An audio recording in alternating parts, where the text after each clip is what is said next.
It must have been a really sort of surreal, like full circle after like begging your parents to drive you up 4 hours to New York City to moving to New York City and becoming a part of the jazz scene here and getting to perform in those places that you used to see as kids. When you guys first moved here, what was that like for you? Like, how did you feel? Well, yeah, it was a thrill. I mean, at first I was kind of timid. I would Mm. stay in my dorm room and just practice a lot. But kind of really early on, we had one of our all-time favorite saxophone players who we lost a few years ago, Jimmy Heath, and he Hmm. visited Juilliard. And Pete had a pretty special opportunity right Yeah, I after that. remember right when I got to New York, I met Jimmy at Jazzology Center at a concert, and I went up to him and I said, "Hey, I play saxophone. I'm an admirer of yours. Here's my card. If you ever need a saxophonist, give me a call." I don't know like what led me to do this. Anyway, about a week later, I'm practicing at school in the practice room, and my phone rings, and he says, "Hey, this is Jimmy Heath. I have a gig at the Blue Note next week. Can you make it?" And I thought it was a joke. I thought it was like my friend calling me, but it was actually Jimmy. So that was really, really a memorable time. I ended up playing the gig. Will came and sat in the front row, and ever since then, we've just been, continuing to work hard to try to, get these opportunities that a lot of people around the world just really every jazz musician wants to move to New York and get these opportunities. So the fact that we're here is we're really lucky and grateful for it. And that's actually on the Blue Note show with Jimmy. That's where we met our pianist today, because Jed Patton Oh, has been he played with Jimmy Heath for many years. So yeah, he's um, great. yeah, we just kind of rub shoulders and then make connections, and so we loved having Jed with us. That's really cool. Yeah.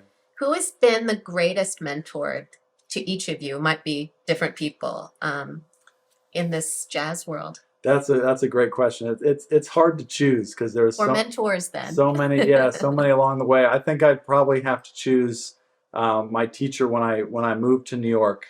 Who he was the baritone saxophonist with the Ellington Orchestra, and then he moved to play with Wynton at Jazz at Lincoln Center. His name was Joe Temperley. Oh yeah. Yeah, and so just sitting with him up close and personal, him teaching me some of these great Gershwin songs. Like I remember we played "Swonderful" together, and just hearing him play it with such a good style. He would play, then I would play it back, and if I did something wrong, he would stop me immediately. And he was just such an honest teacher. He didn't take any nonsense, but at the same time, he was really just like a loving guy, and he would always come see us play, and vice versa. So I would say Joe.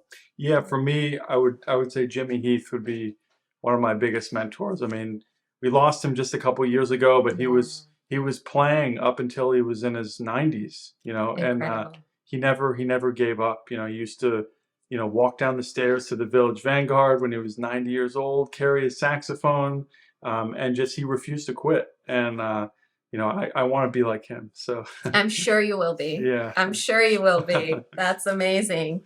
Outside of these incredible musicians that you've gotten to learn from, who are your musical heroes, maybe of your? That's a great question. Yeah, I mean, honestly, a lot of them, were on the stage with us. We started playing with Neil Miner maybe about 10 years ago, and just meeting these musicians like Neil, we met them, a lot of them at Smalls Jazz Club, and just seeing the way they carry themselves on stage Mm. and the way they get along with the other musicians in the band and the way they always listen to what everyone else has to say and kind of, music is a balancing act Yeah. because jazz is about, in a sense, doing it your own way and expressing it, but at the same time, kind of, working with all the rest of the musicians on stage with you. And I think Neil is definitely one of my heroes in that respect. So I'd have to say being with him on stage is really great.